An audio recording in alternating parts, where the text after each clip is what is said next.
The purpose of education is to help every child flourish no matter what happens in life. To make this happen, we need visionary leadership at every level of our education system with ambitious, impactful, and scalable education innovations that are effective globally. The world of education is full of hard-working specialists who are making this happen every day. Our mission at HundrED is to give them the recognition and visibility they deserve. We select 100 innovations annually based on 2 selection criteria: impact and scalability. After a rigorous review process, all innovations are packaged and shared with the world for free. So far, we have conducted 24,731 reviews and selected 627 innovations from 117 countries. We also have a global community of over 1,100 ambassadors in 124 countries. Selected innovations have been viewed millions of times on HundrED.org and are already improving the lives of hundreds of millions of children worldwide. We believe that through identifying, amplifying, and facilitating the implementation of education innovations, we can transform education systems and help every child flourish in life, no matter what happens.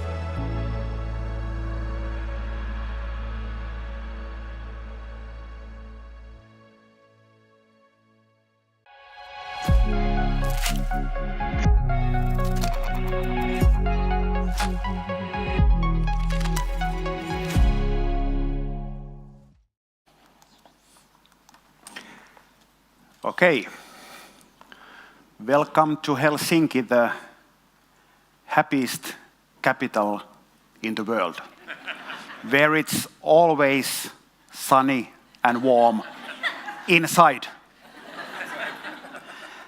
My name is Saku Tuominen, and I'm the chair of HundrED, and these moments are always the highlights of my year. It's such a pleasure to see all of you here after the great work the team has been doing during the past year, going through all the selections, the beautiful work teachers are doing all over the world. It's mind-blowingly great, and I feel so humbled, and I feel so much gratitude to be doing this. We founded HundrED on 2015, which means that it's turning 8. We had the 10th year anniversary in 2025. And when we founded the HundrED, we started kind of like the basics are exactly the same that they were 8 years ago. We have been from day one, we've been a mission-driven education non-profit helping schools change. And what we do is that we identify impactful and scalable education innovations and help them spread. None of this has changed. And, but it's been an interesting ride. We've been learning so much about education, the challenges of education, the scaling education innovations, and so on and so on. And I try to kind of like to open this year's HundrED Innovation Summit. I try to summarize some of the key things I have learned in 8 years in 3 minutes. So what I'll do is that I'll start with 3 fundamentals that I always explain to people when they are asking me about education innovations. And after that one, what I'll do is that I'll explain the 6 key insights. So 3 fundamentals, 6 insights in 2.5 minutes. The first one is that I think that it's crucial for everyone to understand is that what is the difference between ideas and innovations. World is full of ideas outside of the school and within the schools. And ideas are great. I love ideas. The problem with the ideas is that many of them don't work.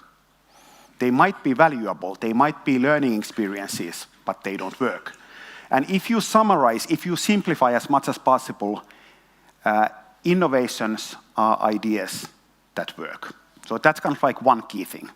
The second one is that when we are selecting innovations, we try to concentrate on two things. First of all, is that they have to be impactful, which means that they work. There's some kind of research study that they work.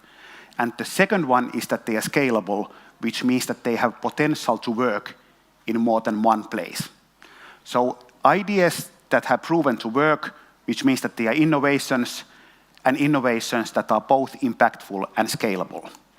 And then the last thing is that once you have selected the innovations, now I'm not talking about our work, I'm talking about schools, I'm talking about cities, I'm talking about countries.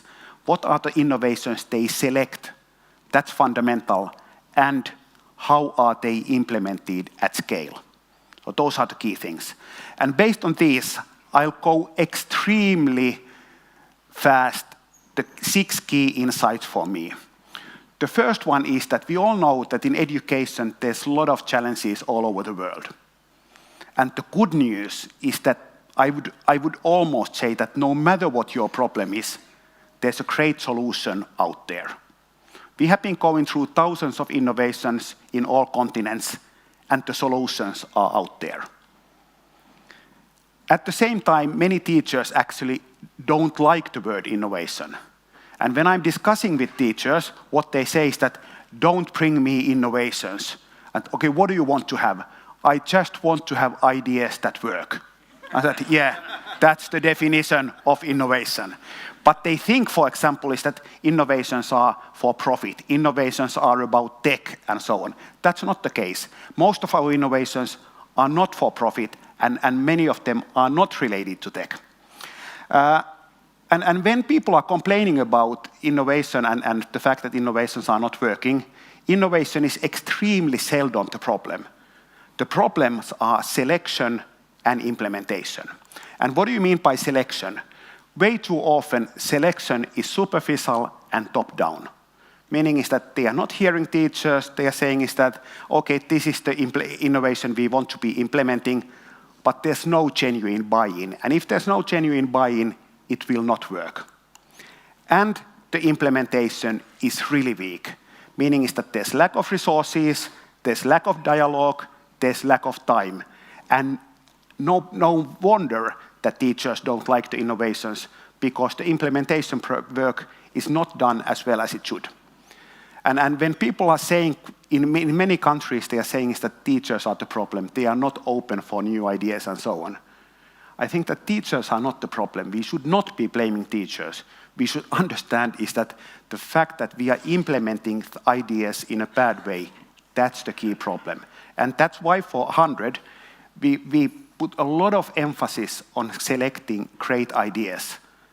But we are equally interested on how to make the selection great, how to make the implementation great, how to have a genuine dialogue with the teachers. So with these words, I'm happy to welcome you all to Helsinki. I wish you a great HundrED Innovation Summit.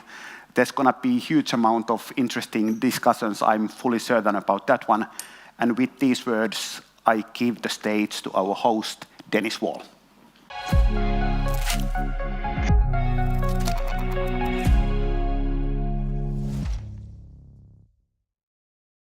For the introduction, Saku, and the speed review that you went through.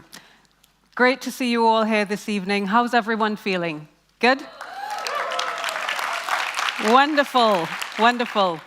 And of course, quick history lesson. We are in this amazing venue. I have to check my notes to make sure that I'm getting this right. It was built back in 1939 for an Olympic Games that never happened because of war. So it was supposed to be a temporary structure that was used during the 1952 Olympics, which is when Finland last hosted the Olympics. It's still standing here today, and we're very happy to be in this amazing historic location. So, as Saku said, I'm Denise Wall. I'll be your host as we honor and share ideas and best practices, challenges and stumbling blocks, and as we learn from each other about how best to scale up quality education to build a sustainable future for us all. And as we've heard Saku say, the theme for this year's event is championing innovations. The collection of 100 innovations to be recognized this evening have been selected by HundrED's research team, and this gala aims not only to recognize and celebrate their creativity, but also to encourage their ongoing efforts to transform education systems. Now, by way of background to the awards this evening, I'll just talk a little bit about what our researchers have observed while reviewing the thousands of submissions that they've received. What we've seen is a somewhat reduced emphasis on well-being compared to the immediate post-COVID era. And at the same time, according to World Bank data, we've seen a doubling in the demand for teachers due to professionals leaving the field during and after the pandemic. We know, though, that AI does provide an opportunity to bridge the teacher shortage gap. Nonetheless, innovations devoted to supporting students with learning difficulties or other challenges occupy a less prominent role this year compared to previous years. Otherwise, we know that this year the UN is focusing on climate goals, SDG 9, and with good reason. So we're seeing the spotlight on climate change and environmental solutions, while transforming education systems is taking a little bit of a back seat. And we know that when major institutions announce new themes, new annual themes, they can influence attention and in so doing, shape the direction of funding flows. Nevertheless, we do hope that funding for education innovation endures and does not become subject to the fluctuations caused by variations in focus. So it's in this context that our annual recognition of education innovations seeks to keep the spotlight on the diligent and committed people who continue to work to improve education outcomes globally. On that note, it's my pleasure to introduce you to Mary Jestrin, Communications Director at Föreningen Konstsamfundet, which operates this amazing facility here and the museum at this location. Konstsamfundet is a leading organization that supports education in various sectors, and it's been a trusted partner in experimenting and innovating with Swedish-speaking institutions here in Finland. Mary joins us to examine the question of why we believe in education.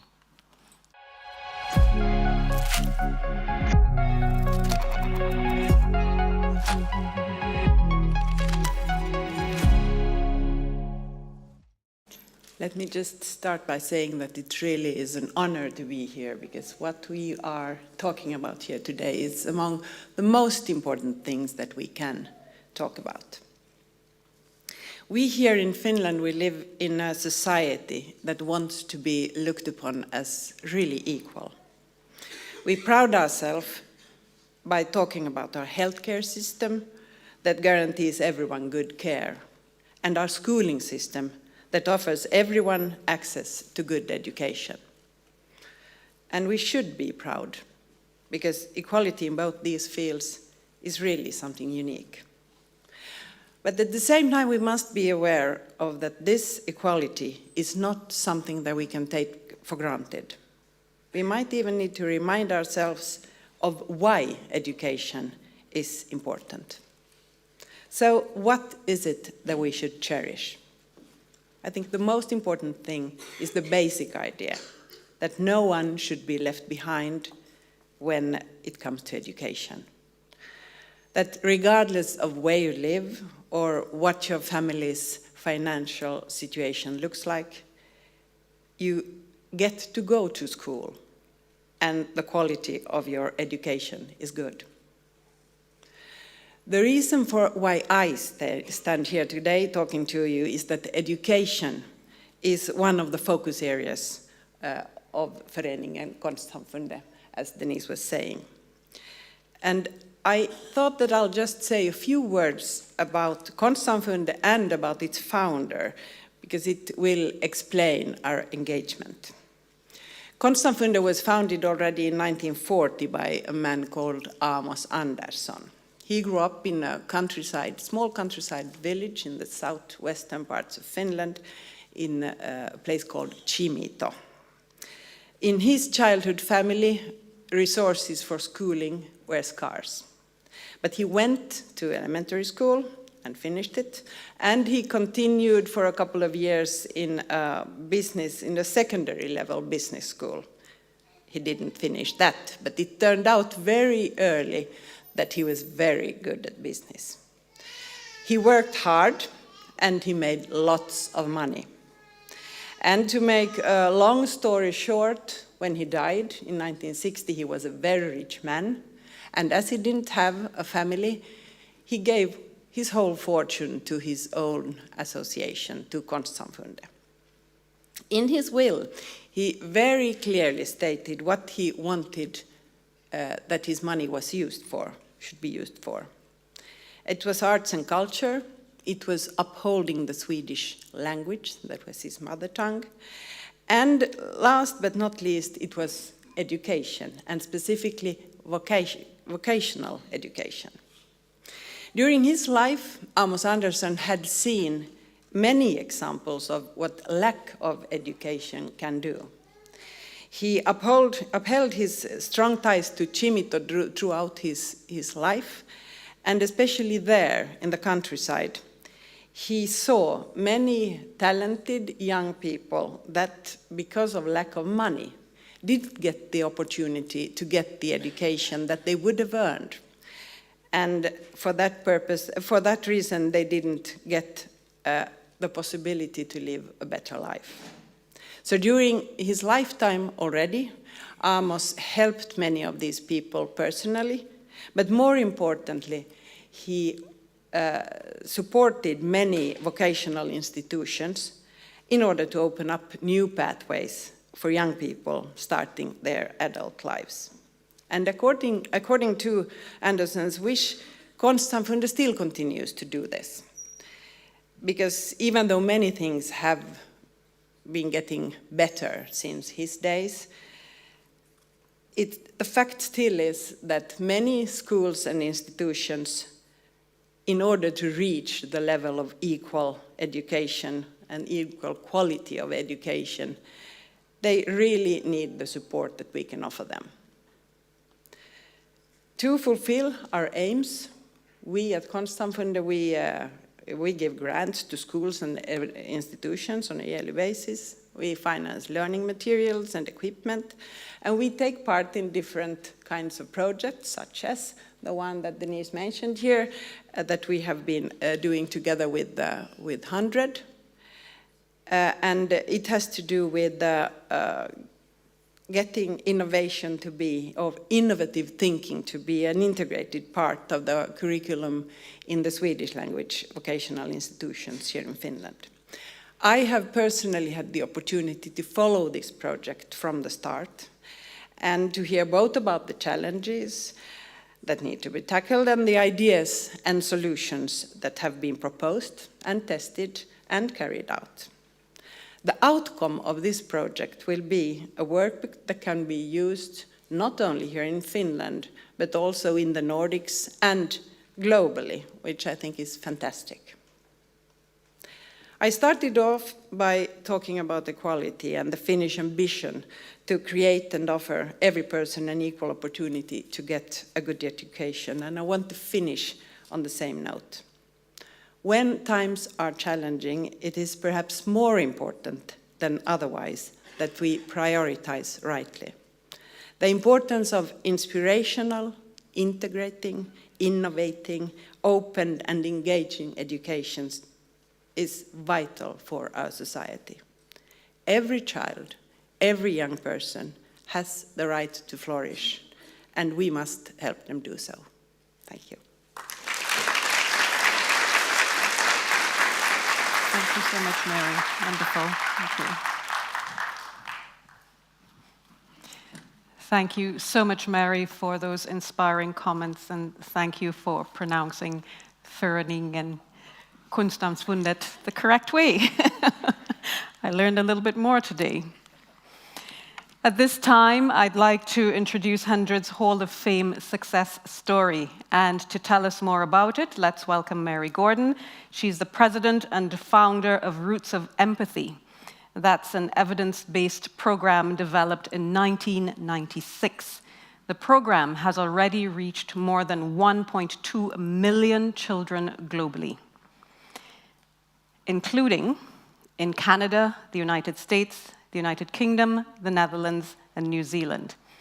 And as we all know, people like Mary, as well as the innovators in the HundrED community, are doing important work to advance education and to change the lives of millions, as Mary has indeed done. We believe that all of these courageous efforts deserve to be acknowledged, and we understand the power of recognition in amplifying their achievements. This is precisely what the Global Collection Summit aims to do. I'll now hand over to Mary to expand on the theme, the power of recognition. The floor is yours, Mary.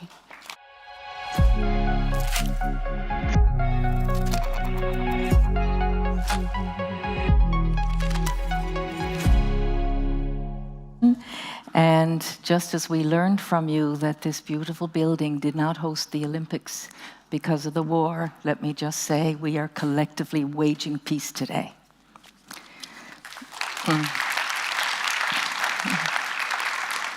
Thank you, Lassie and Saku, for bringing this miracle of HundrED, not just to the friends here today, but to the world. This is better than dessert. So I think we wake up this morning in a world that's fractured, but we also wake up with hope because we have children and we have education, and these are the ingredients for changing the world. For me, the year was 1996. It was a foggy, rainy Monday morning, and I had set off to meet one of the very young mothers who I was working with because she hadn't come to the group. And any time some of the mothers who were living with partner violence, anytime they didn't come, I was worried. So I knocked on her illegal boarding house door, and she came to the door, and she had a big gash on her eyebrow. Her partner had punched her glasses into her face. And the first thing she said was, "Mayor, he didn't mean it. He told me he was sorry, and he promised he would never do it again. He even cried." Now, as she's saying this, she has her newborn little girl in her arms and another little toddler hugging her leg. And I have to say, it wasn't empathy I felt. It was rage. That this wonderful young woman grew up in a home where her mother was beaten by her father. And on, and I drove home and created roots of empathy out of rage, that we had to break this cycle of intergenerational violence. And what better place to do it than... I'm an old school mom, so I believe that that is where democracy is born, as well as in your wonderful country here. But if we want to have sustainable change that is really scalable, school is a very good place to start because all the children go there in developed countries. So I realized that with all of this young woman suffering and all the other suffering from violence and cruelty of all kinds, the missing ingredient was empathy. And it happened everywhere where you saw relationship violence. So my answer to myself was, okay, let's do something about this, because I think I've found the right question. Where does it come from? And from all my work with families when their babies were little, I really believed that it was in the first year of life, in the loving relationships with the parents, the attachment relationship, that empathy bloomed or faded. And I decided, before I got home, it was a 45-minute drive, so it wasn't a very well thought out plan. But I did decide that the next Monday morning, I would start what I would call roots of empathy, because the root of empathy is in the relationship, the first relationship of life. So I furled out a blanket and I got a little baby and made it up as I went. And now it's going in 11 countries. and it's going in 7 languages. And I think the idea of looking at the slides, are they behind me? That just gives you a little idea of how the program works. It works with children in elementary school, and the children are coached to observe the baby's emotions and to observe the baby's efforts, the baby's intentions, the idea that the baby is a meaning-making machine and that the baby loves without boundaries and borders, and that the baby doesn't have any of the sensibilities and the social courtesies that define that you shouldn't cry at this point and all the shoulds in the world. So the baby is a perfect model for children to develop emotional literacy. And emotional literacy is really the soft part, if you will, of empathy. It's the affective side of empathy, and we live in an emotionally illiterate world. We're all concerned about levels of literacy. Just to let you know, in terms of how there has been response to this idea of my accusing us all of not being emotionally literate enough, the UN asked me to speak about that in 2010 on Global Literacy Day because they wanted to insinuate it. And the other thing, Oxford has their Global Literacy Conference, and I would say as a direct result of the support and coverage that HundrED has given Roots of Empathy, I was invited to go and speak at that. That was just about a year ago now. So this idea of how we can build empathy, and my definition of empathy is the ability to understand how another person feels and to feel with them, which is very different than just perspective taking, the cognitive aspect of empathy. So the mission of the program is to build a caring, peaceful, and civil society by raising levels of empathy in children and adults. And the vision is to change the world child by child. So we do a lot of research, and you can see why we do research. It looks altogether too cute. You know, it's a bit fluffy looking, a baby crawling around in a blanket in a classroom. What are the children wasting their time doing? Well, they're doing something that we can't do in classrooms in the traditional way. Empathy cannot be taught as we might teach mathematics, but it can be caught. And the very interesting thing is, given that going back to 1996, it's only in the last decade that the neuroscientists have really proven what I've always said is that love grows brains. And now our best supporters are the neuroscientists. So I guess the theory of change is that the children, in observing the baby, they talk about what they see and decide what they think the baby's emotion is, as well as following the baby's milestones in every domain. And then they are encouraged to reflect and think about a time that they felt like the baby. And the brilliant thing is, in the atmosphere that we set up, which is really, I would say, encouraged by our philosophy of intrinsic motivation, which means we don't praise children, we acknowledge them, and we never ask the first child who puts up their hand because we're not in a rush. This is very slow, this business. We are letting the children reflect.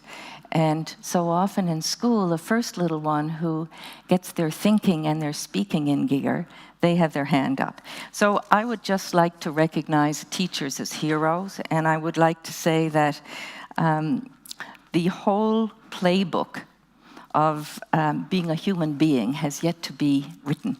But if we have empathy, we are on our way to being human. I think we have a poverty of relationships, and absolutely, we're starved for solicitude. And when children have empathy, they see their friend is sad or mad or whatever, and they're able to read the cues, emotional cues of their friend, so that their behavior changes. And we're so proud that we have oh my goodness, we have 3 continents where we have had research done. longitudinal randomized study of the most rigorous kind. We have countries where Roots of Empathy has become policy.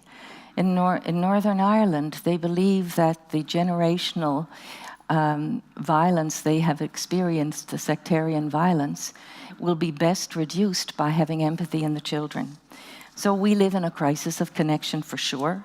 And if you think about what our success is, well, I would say our success isn't necessarily measured in numbers. It's measured in how the children are doing, and the idea that we can help them help themselves and one another. They reach and understand themselves. They understand one another. And this idea of success, I guess, one of the, although it's not a number, one of the numbers that we do appreciate is that there are over 2,300 sightings of our research, which means we're passing it on. We really don't own anything in the world, and I think the people and the groups that have invited me to speak, to me, I see as success for the idea of empathy. Because, for example, Nelson Mandela, a very long time ago, invited me to South Africa, and he understood what empathy was all about. But I was even more encouraged. Just this summer, Men Care had a conference, and they wanted me to speak about men and empathy. And I thought that was an amazing success for us. The YEF, the Youth Endowment Fund, as an example in UK, they are doing a randomized longitudinal study with Roots of Empathy to see how we can prevent knife violence in youth. Now, our children in the UK only go up to 11 years of age, and they were looking at older violence, so it's clearly prevention. And I think also in Canada, our entire military asked to have a presentation on Mental Health Day on the ideas behind Roots of Empathy, because so many of their people were wounded in empathy. I guess the thing, the pediatricians in New Zealand, they had a meeting and they wanted to hear about how they could infuse more empathy into their practice. So if you look at the various groups of people who are thinking about empathy, and it's not even just Roots of Empathy, people associate us with the word empathy. So we have our movement, if you like, an empathy movement, as well as our empathy programs. So to my amusement, Collision, which is a very big tech conference, they asked me to speak 3 years in a row. And I just was tickled, because I'm not particularly high tech, as my staff will tell you. I'm more the high touch type. And they really appreciated that they needed to infuse empathy in technology. And I've been doing a lot of work on that. Learn It in London, my invitation to present there, I would say, is directly as a result of the connections through HundrED. That's a global education conference. So I guess Vivek Murthy is another example. I'm Canadian, he's American, he's a Surgeon General. But they brought together a group of 4. They wanted to demonstrate what are the best mental health prevention programs that they could find in the US. Now, we have Seeds of Empathy for our little children in childcare in the US. So it was invited as one of the group, because they understood even if little children become emotionally literate, they will be able to tell you what they're thinking and feeling. And the lovely thing about all of this work is that the teachers who host Roots of Empathy in their classroom, and there's an external instructor, they also get to see their children in a way that is unparalleled. They see how the children are feeling, which they normally wouldn't have a chance to do. So I would just like to say, as in closing, I don't know if any of you are fans of a music group from way back when in my youth. 2 strangers passing in the street, by chance these passing glances meet. And I saw you, and what you saw was me. Pink Floyd. Thank you very much. Oh, that was lovely.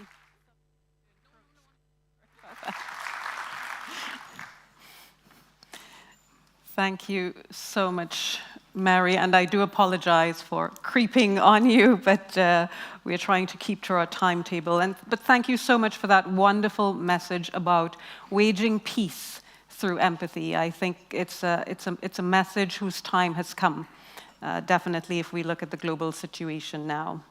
But I can feel the anticipation growing. Let's switch gears a bit. And it's almost time to reveal HundrED's global collection for 2024. But we'll first have a video that outlines the scope and nature of the entries, as well as the selection process this year.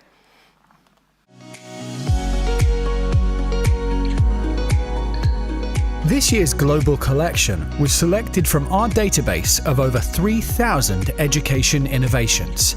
An academy consisting of 182 experts in education from over 73 countries reviewed 151 shortlisted innovations, making a total of 2,998 reviews, evaluating the impact and scalability of each innovation. The HundrED research team finalized the list of 100 most promising education innovations from around the world. How does the Global Collection 2024 look? The 2024 Global Collection showcases 100 innovations established in 47 different countries. 62% of selected innovations have been implemented in 2 or more countries. And the spread of innovations is well distributed through the continents of the world. The majority of selected innovations came from Asia, with more than half of those selected based in India. The innovations in this collection are making impactful change in a variety of domains. The most popular include EdTech and AI, developing teacher agency, future skills, and inclusivity and well-being. And together, they are impacting the lives of 322,894,470 children around the world. Let's continue working together to make sure that every child can flourish.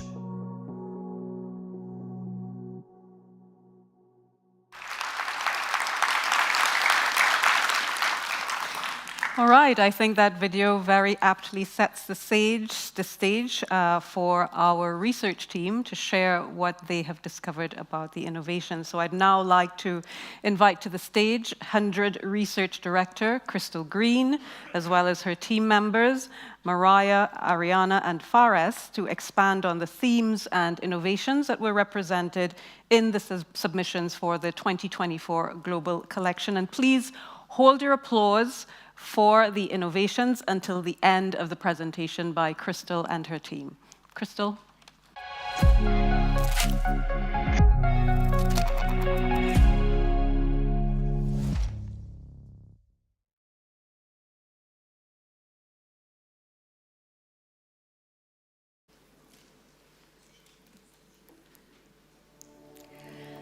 Selecting the annual Global Collection based on the reviews of the HundrED Academy is always an eye-opening process. The innovations reviewed for the collection give us not only a broad view of current trends, but also remind us that there are timeless education innovations that speak to long-standing challenges. While curating this year's Global Collection, we identified 14 themes. These themes highlight the relevant topics and trends for 2024. Healthy, happy, and content children will grow up to build a healthy, happy, and connected society. These are the innovations that emphasize well-being. Apple Schools, helping students to make healthy lifelong choices around movement, mindfulness, and food. Fundación Football Más, promoting resilience and well-being of boys and girls around the world through sport. iMoves, creating brighter, healthier, and happier children through active lessons. Grassroots Soccer Skills Corps, promoting primary HIV and violence prevention and social asset building for adolescents. Street Racket, anyone, anytime, anywhere, learning through movement with a racket and a ball. Close Gap, a daily mental health check-in for K through 12 students. WOOF, empowering students, empowering teachers, one WOOF at a time. Process-oriented child monitoring, observe to understand, act to improve. Teachers are the cornerstone of education. The following innovations focus on teacher professional development. Reflective learning, identifying gaps and catching students up. Teach Ease, a turnkey solution for schools to expand teaching digital skills, coding, robotics, and AI. The Teacher Learner Center, empowering teacher learning communities for the professional growth of all Indonesian teachers. Being a proactive teacher in formative assessment, developing proactive cards for teachers to implement formative assessment at the classroom level. ABCDE of learner needs, a reflection tool for understanding how students and educators' needs play a role in learning. Mukto Path, creating a new generation of smart citizens through professional and skills development. ANAB, Better Teachers, Better Education, Online Professional Development in Arabic for the MENA region. Sapieduca, the power of gameplay and formative assessment to boost teaching and learning. Impact Network eSchool 360 model, transforming lives in rural Africa through a holistic education program centered on empowering teachers. Magic Bus India Foundation, scaling up teacher-led life skills education through government partnerships. The following inclusive innovations support and engage all students, regardless of their background, abilities, or learning preferences. Education for sharing, forming better global citizens from childhood through the power of active play. Habaibina.net brings together hundreds of resources in special ed and rehabilitation for parents and caregivers. Special Olympics Unified Champion Schools, building schools and communities of inclusion. Join for Joy, playful education builds the next generation. Equi, changing the way children learn and communicate through empathy and inclusion. Chalkboard Guides, reaching every child affected by conflict or crisis with foundational learning. Global Schools Program, supporting schools and educators in creating a more sustainable world. Nos vemos en la escuela, teachers and community trainers transforming lives of out-of-school children and adolescents. Play Africa, a children's museum catalyzing innovations in creative learning, children's rights, parent engagement, and social cohesion. The building blocks of literacy and mathematics set a foundation for lifelong learning. These innovations focus on foundational skills. Bloom, free open source software that enables people to create books in their own languages. Room to Read, creating a world free from illiteracy and gender inequality.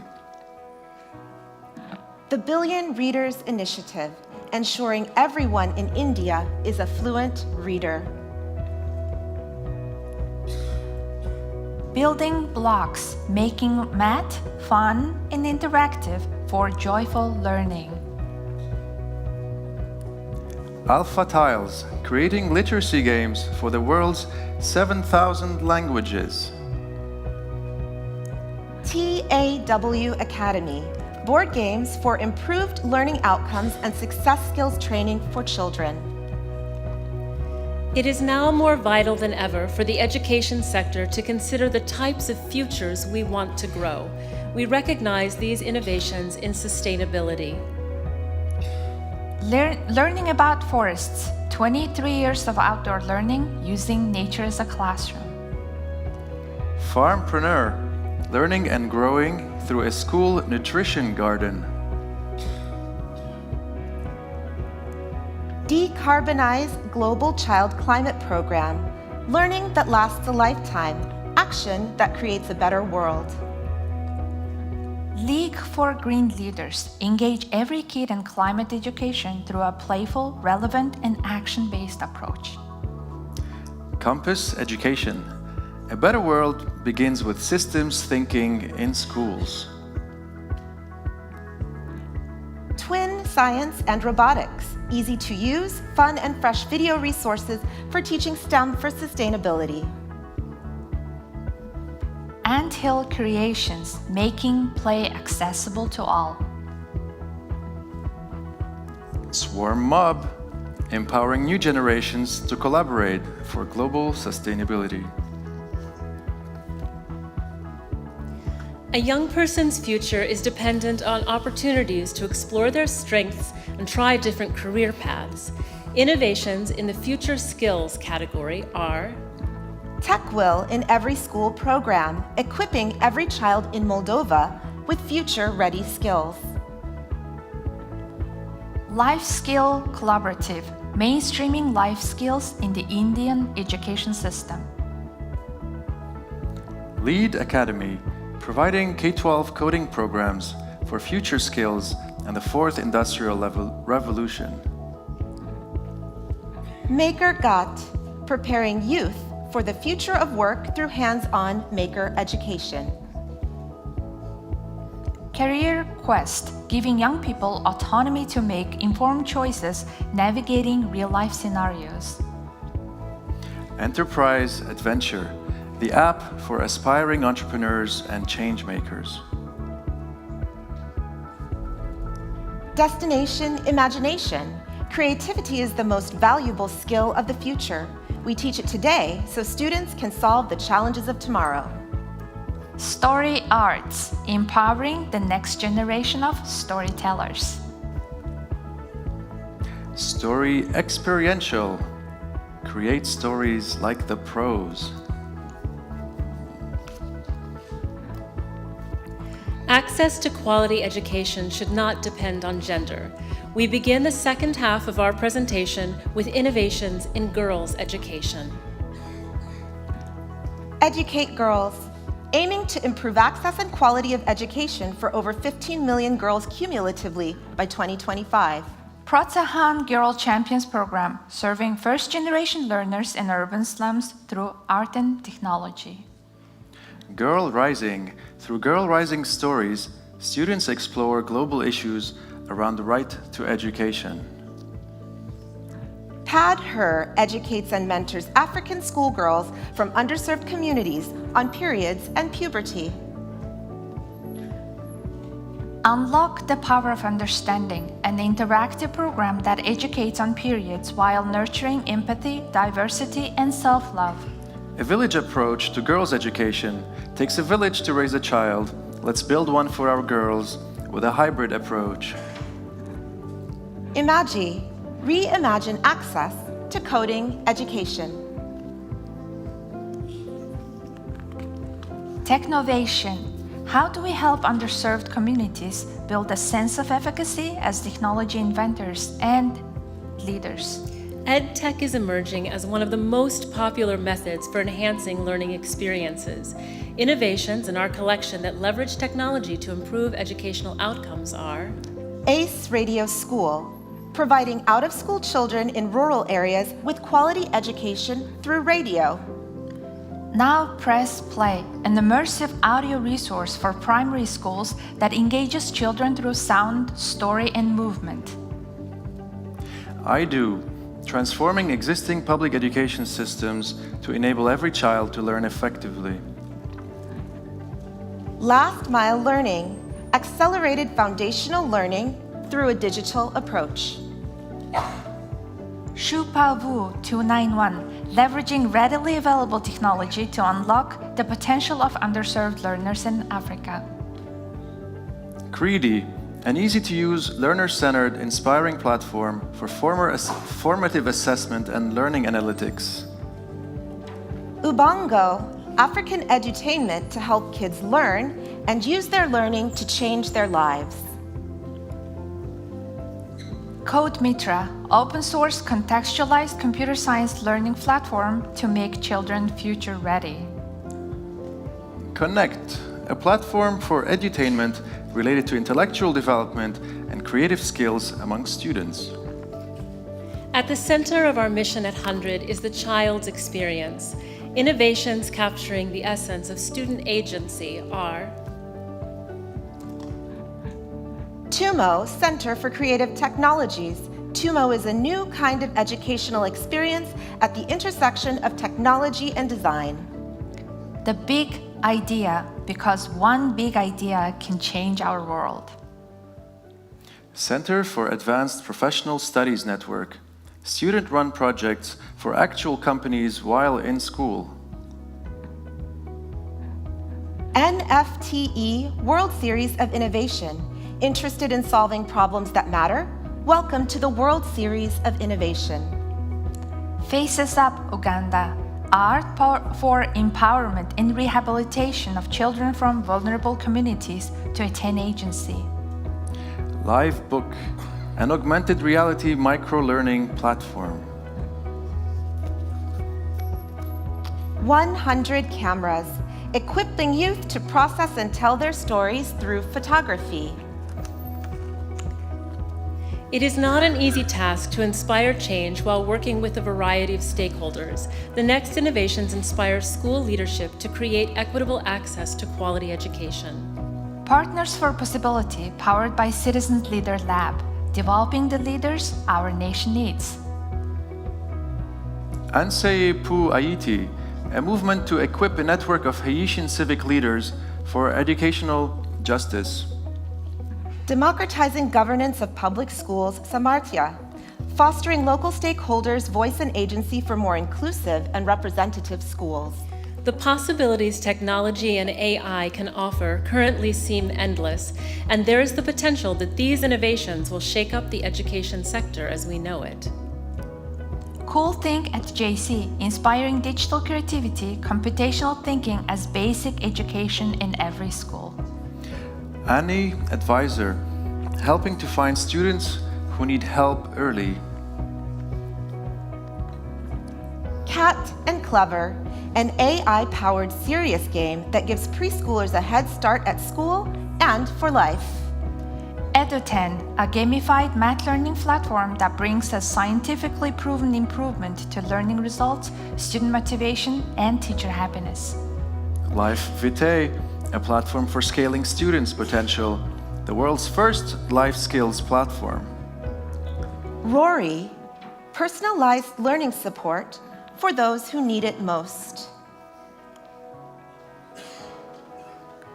Scalo, help teachers in K-12 manage learning diversity and inclusion with customized strategies and tools. Navigated Learning Collaborative, powered by Guru Navigator, enabling every child to learn at their own pace and attain mastery. Education that fosters empathy, self-regulation, and kindness in young people is essential. Innovations in social and emotional learning are Educating for well-being, awareness, self-regulation, and connection, empowering educators and students to cultivate well-being. Afrogiveness movement, promoting peace education and psychosocial support for traumatized youth and survivors of conflict. In Their Shoes, a space for active empathy, theater of awareness in public schools to improve coexistence and prevent violence. Gledding, Childhood for Life, gives a mindset, tools, books, and digital content to build a strong community from the beginning of life. Edumación provides access to engaging and interactive resources on priority teams, as well as support through a thriving community. Lapia Foundation, bridging the gap between vulnerability and prosperity through SEL. Accelerate, bringing social emotional learning to every student through every stakeholder. SEL Kernels of Practice, flexible, easy to use, targeted strategies to support children's social emotional learning in school. Barriers to quality education are causing an ever-widening learning gap globally. Innovations actively working to bridge this gap are HundrED, a platform for schools and communities to measurably develop a breadth of skills. Accelerated Learning Recovery Program, tackling COVID learning loss with playful small group tutoring. Habilidades para el futuro. Foundational digital skills are key to start the digital educational journey. Canopy Nepal provides equitable accessibility of education to underprivileged children in Nepal. Home as a learning space, learning beyond the classrooms. Juega conmigo, come play with me from Child Fund. Children need to play to learn, grow, and discover. Imagine Worldwide, evidence-based technology to deliver foundational literacy and numeracy to millions of marginalized children. Without a doubt, we can say that these innovations and their innovators are inspiring. It is their seemingly endless dedication to providing educational opportunities for children worldwide that makes our mission here at HundrED possible. With this final note, we present to you the Global Collection for 2024. I'd like to ask all of the selected innovators in the audience to please stand. And please join us in expressing our appreciation with a big round of applause.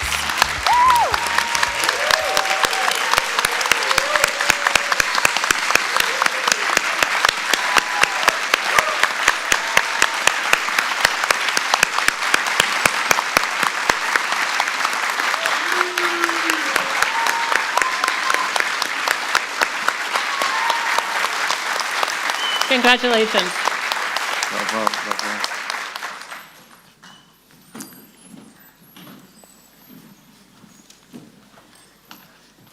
Cheers. Thank you so much, Crystal and team. And congratulations to all of the innovators who are with us today and who aren't with us today. Two takeaways from that. I really felt the power of those innovations looking at the kids' faces on the screens. The other takeaway is that I felt like Faris really wanted to vibe with the music. You know, he was like, I was with you. But brilliant. Thank you so much, researchers, for pulling back the curtain to reveal the many outstanding and innovative programs that were evaluated by the Academy.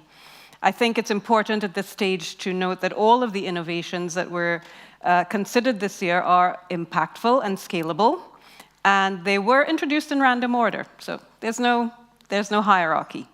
Next, we will highlight some of the innovations and community members who stood out in their efforts to advance innovation in education in the Global Collections Special Awards. I will now invite HundrED's Japan country lead, Noburo Hagiwara, and HundrED Academy member, Ozgen Baja, to distribute the special award for gender-responsive education. Nobura.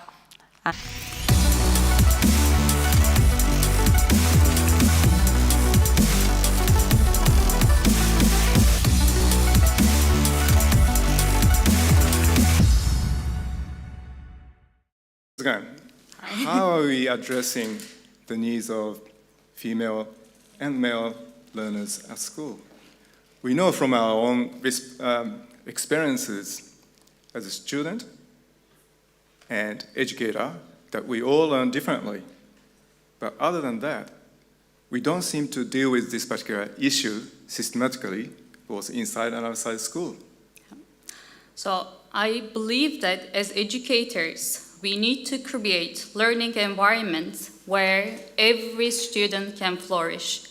We have to make sure that our educational institutions are not just places of learning, but also spaces for growth, empowerment, and self-discovery. And as you said, it goes beyond the classroom walls. Ladies and gentlemen, distinguished guests, this innovation we are honoring tonight is about gender-responsible education. The mission of gender-responsive education is to ensure that unique learning needs of both female and male learners are addressed both inside and outside the classroom. So it's all about fostering an environment where teachers are not only aware of the gender dynamics, but they are also actively responsive in their planning and facilitation of courses. It is a great honor to announce the winner of this prestigious award for gender responsible education. She has made an extraordinary contribution, and her work reminds us that we all play a role in this journey and that we can all contribute to a Brighter, exactly equitable future. future. And so, we are thrilled to announce that the winner of this prestigious award is Vivi Lin.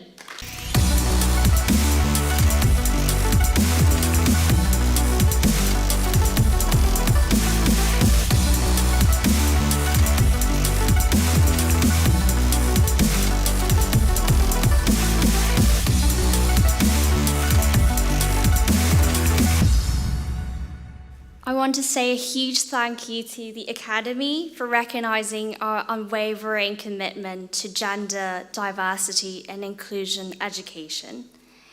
My name is Vivi, and I come from a beautiful country in Asia called Taiwan. I'm the founder of HundrED and the Period Museum. Originating in Taiwan, we are a global nonprofit dedicating ourselves to achieving menstrual justice everywhere around the world. I'm deeply honored and humbled to be standing here representing our passionate team who are probably watching the live stream now in Taiwan. Let's embrace an undeniable truth. Half of the population on Earth menstruates. On any given day, around 800 million people actually experience this biological process. This natural process is life's essence. Without menstruation, none of us would have been standing or sitting here in this venue. And yet, for ages, this phenomenon has been neglected to hushed tones and whispers. My first period was actually the reason why I became a menstrual activist. When I got my first period, I was horrified and confused, mistakenly thinking I was either sick or injured. When my mom tried to explain to me how to manage my period, she tried her best, but she didn't use the word period at all. Instead, she was using euphemism just like a lot of other people, which then created a sense of embarrassment and shame around menstrual topics. And sadly, stories like mine are far too common all around the world. In the US, 42% of individuals who menstruate have actually faced period shaming. In a heartbreaking incident earlier this year in Mumbai, a 14-year-old girl was killed by her brother, mistaking her first period as an evidence of an affair. These tragedies underscore the cause of our collective silence and ignorance. The deficit of menstrual education across generation is blatant violation of basic human rights. And that's why I'm standing here trying to achieve menstrual justice with so many people and also incredible individuals sitting in this venue right now.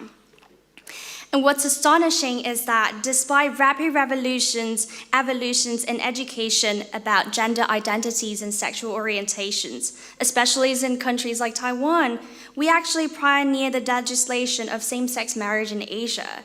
However, menstrual education has stagnated in the past decades.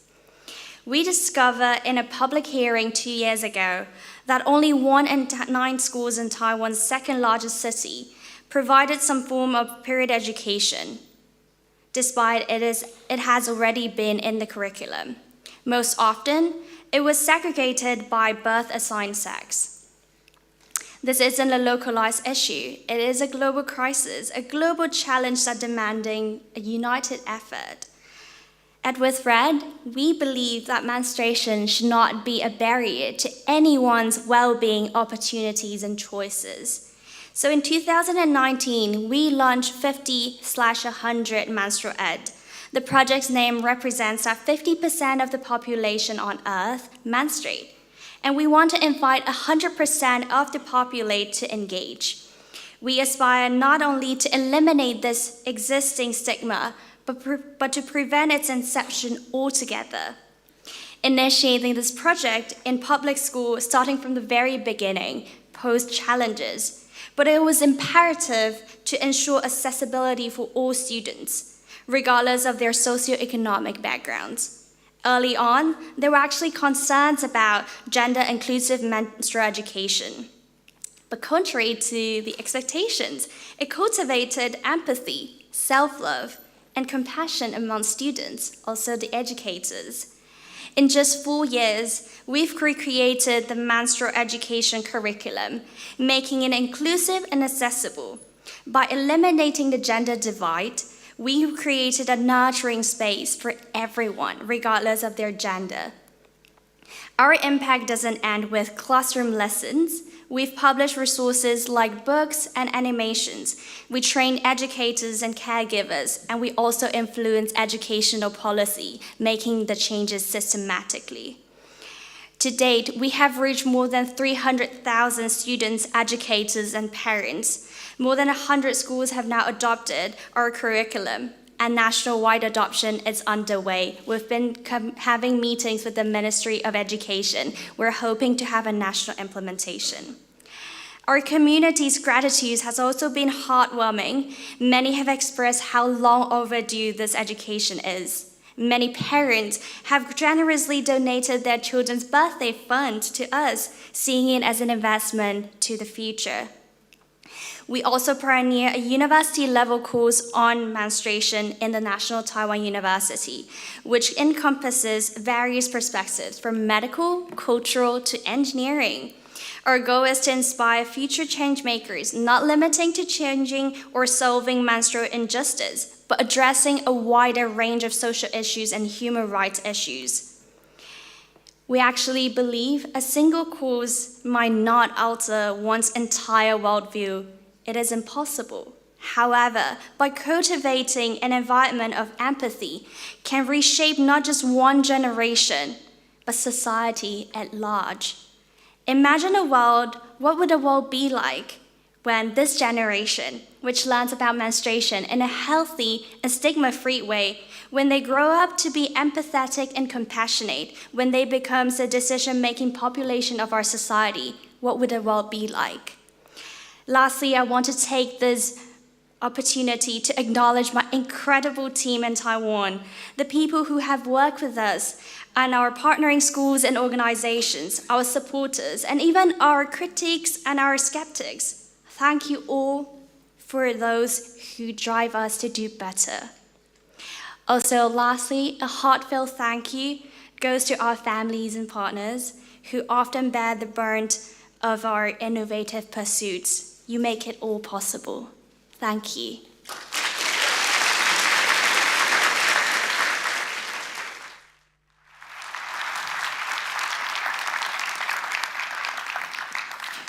Congratulations, Vivi. I do admire the passion that you bring to your work. But moving on, over the years, HundrED has reviewed more than 25,000 education innovations.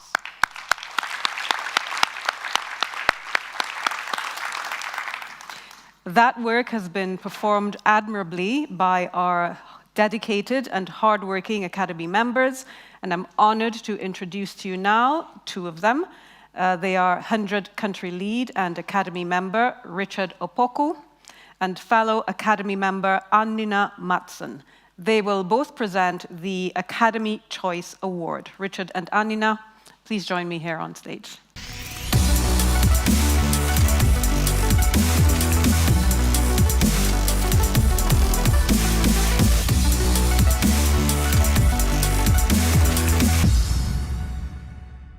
Good evening. Wonderful HundrED community. I'm Richard Opoku, HundrED Academy member and also country lead. And I'm here with Anina to present the HundrED Choice Academy Award. But before that, let's hear the impact that our award winner is making. This year's award goes to an innovation that is serving a section of the population, thus individuals with intellectual disability, who often face a myriad of societal barriers, such as lack of access to education, family support, and care. For fear of stigma and shame, many families either hide their children with intellectual disabilities. Such factors often lead to undesirable consequences for children with intellectual disabilities, such as social exclusion, negative stereotypes, perceptions, poverty, and mental health challenges. But we know that excluding people because of their disabilities harms not only the excluded, but also harm the whole community, reinforcing stigmas and stereotypes that break down the social fabric that holds communities together. For the past 55 years, our award recipient has created innovative solutions, impacting over 5 million, and yes, you heard it right, over 5 million individuals with intellectual disabilities through sports. This innovation envisions a world where all people with intellectual disabilities are included and welcome into society, schools, and communities. Thank you, Richard. My name is Anina Matson. I'm a HundrED Academy member, and the HundrED Academy is made up of expert panelists comprising educators, innovators, and students from all over the world. This year, 182 Academy members participated in the review process for the selection of the Academy Choice Award. A total of 3,000 innovations were reviewed. The Academy Choice is awarded to an innovation that stands out and ranks high both on impact and on scalability. Distinguished guests, we are pleased to announce that the recipient of this year's HundrED Academy Choice Award is Special Olympics Unified Champions Schools. Please let's welcome Haley and Vivan to receive the award.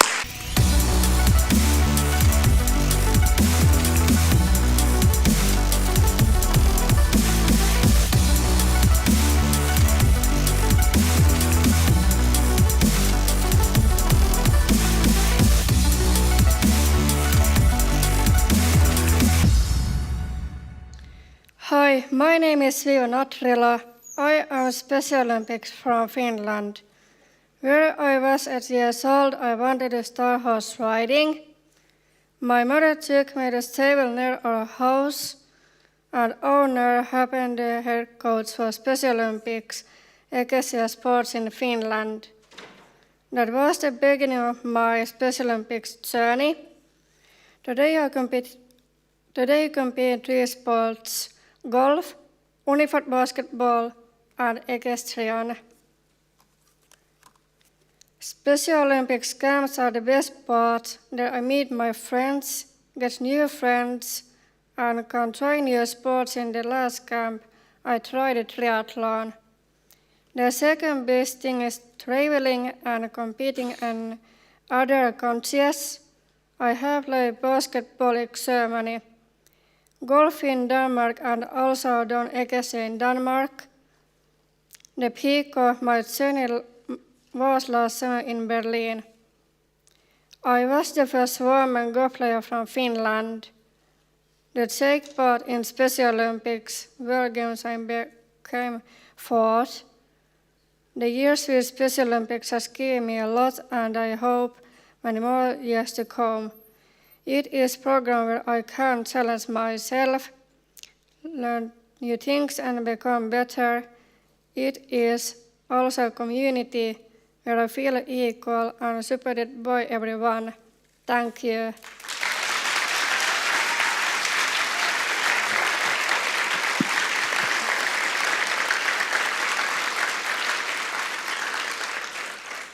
thank you so much, Vivan, and thank you so much to the HundrED family and the HundrED community for this incredible recognition. Globally, children and young people with intellectual disabilities are often marginalized as well as cast into the shadows of the education system. And when a government focuses on inclusive education policy, they usually focus on two things. First, they focus on access, which is a great place to start, and then they focus on physical inclusion. But at Special Olympics, we recognize that mere physical inclusion is not enough. In order to have full inclusion, you have to focus on social inclusion. And with Special Olympics Unified Champion Schools, our focus is simple, and our view is very clear, that if you can teach young people how to play together, they can also learn how to live together. And that's really what social inclusion is.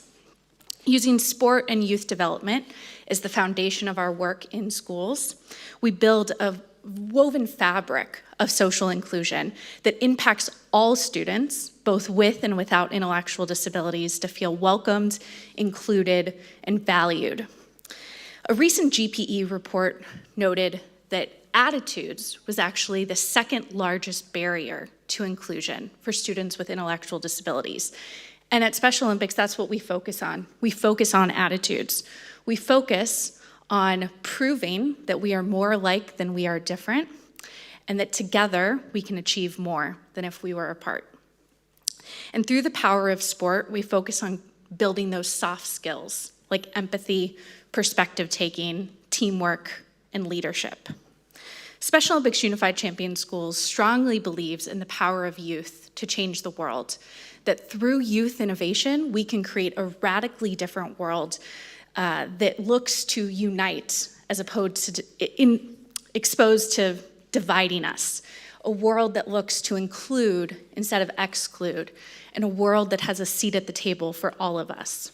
And that's a world that this next generation is building, a unified generation. So thank you so much for recognizing our work in building a unified generation through Special Olympics Unified Champion Schools. Thank you.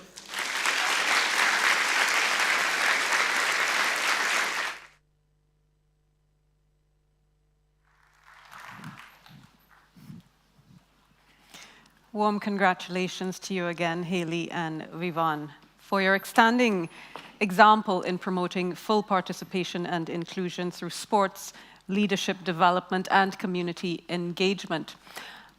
Where are the Halloween ladies? I saw two ladies. Where are you? You're not wearing a... Ah, there you are. Let's give them a round of applause.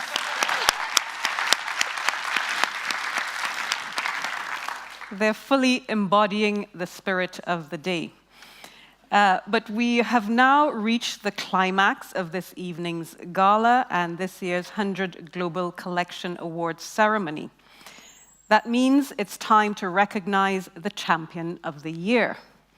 I'd like to call on HundrED Executive Director Lasse Leponiemi. He was the guy who's walking back and forth with the headset, which he's now got rid of. And I'd like to invite Crystal Green, Research Director, back on stage to present this momentous award.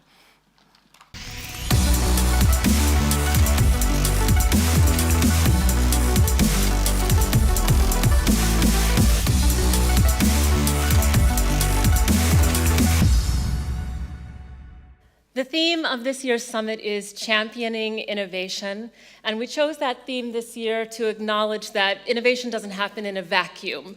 It happens with teachers and students and school leaders and parents, but the really important person or group of people, a stakeholder that makes this happen to make innovations go from just being an innovation to scaling innovation across contexts are champions. And these champions have been helping us a lot throughout these years. My name is Lasse Leponi, I'm the co-founder and executive director, and in every summit ceremony session they let me to the stage once, not twice. And today it's my great pleasure to tell you a little bit about this person and this organization who was going to receive this award. He was one of the first persons ever believed that we as a HundrED could identify education innovations from their context. So then we created HundrED Spotlight on Pittsburgh. And we didn't stop there. We also take that work to remake learning networks across the US. And now lately, we have been working together with Parents Alliance Group to support the implementation of parental engagement solutions in Pennsylvania school districts for the last 1.5 years. So, should we let you know who he is? It's my great pleasure to give this award to Greg Bear, our believer and supporter from Scalable Foundation, but also from Remake Learning Networks, also an author of a book that you are going to hear about a little bit. Greg, please join us to the change.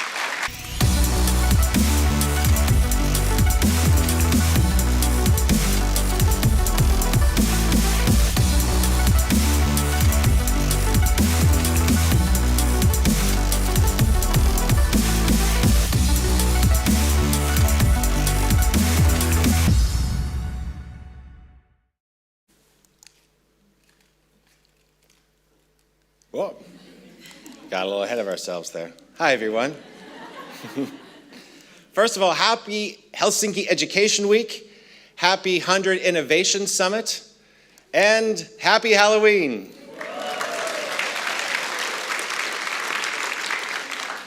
None of us ever stands alone, and I want to acknowledge the trustees and staff of the Scalable Foundation, the thousands of educators who represent a learning network that we call Remake Learning, and my co-author of this book entitled When You Wonder, You're Learning.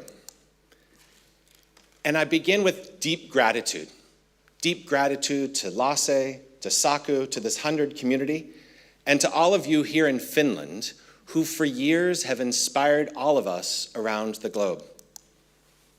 This is a little bit how I feel right now.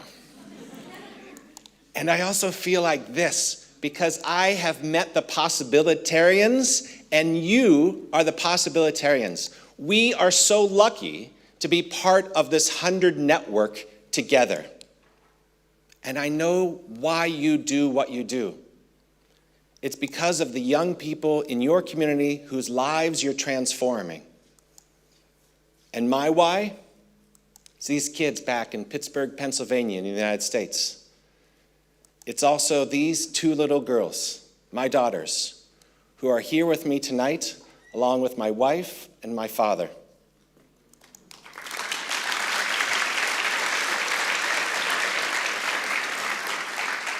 And our why is the opportunity to innovatively and equitably transform learning experiences for young people all around this world. And maybe just as importantly, the caring adults in their lives, the ones who have the power and the potential to do this work. When we work together, we work better. I want to share just one big idea tonight. Because back in my corner of the world, Pittsburgh, Pennsylvania, a place that we love to talk about as Kidsburg, a place that we endeavor to remake learning, we talk often about the HundrED method. Now, what do we mean when we say this? When we say the HundrED method, we're referring to this guy, Fred Rogers. Mr. Rogers is an icon of American children's television. His program aired for decades, and millions of people just like me benefited from the loving environment that he created for us when we were young.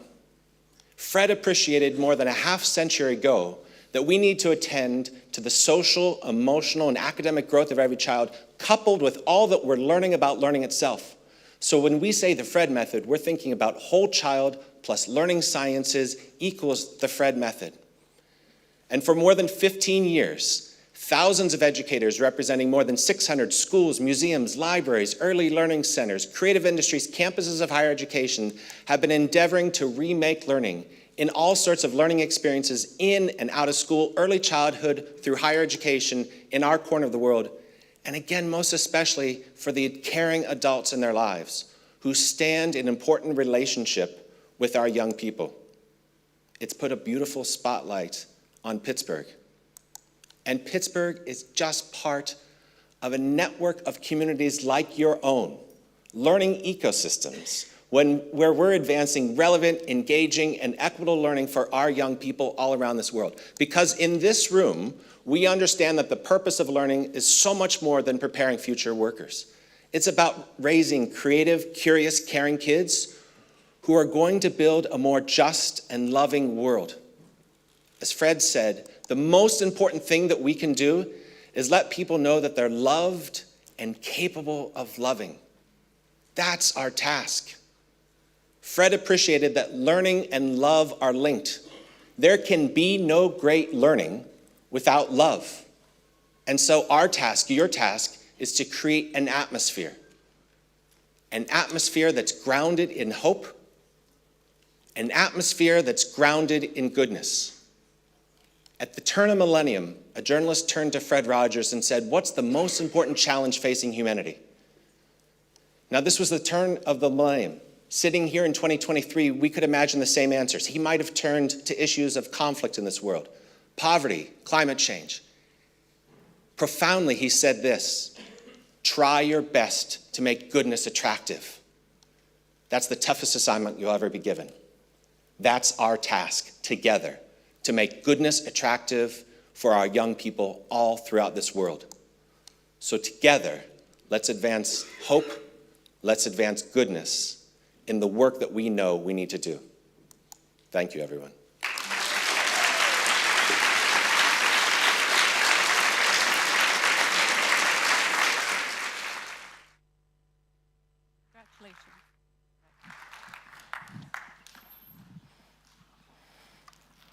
I think that is a wonderfully fitting note on which to close out this evening of recognition of excellent work, outstanding, dedicated, committed people who are working with our young people to make a better world for all of us. I think it's important to give a round of applause to Greg and to all of our special awardees, as well as to all of the innovators who were honored in the 2024 Global Collection this evening. But before I let you all go, I would like to invite all of our awardees, all of our innovators who were recognized this evening to join me here on stage in a minute for a family photo so that we can record for posterity this momentous occasion. Finally, on my own behalf and on behalf of HundrED, I'd like to thank you all for joining us this evening. And I'll just close and keep it simple by saying, keep innovating for a better future, good night, and be safe.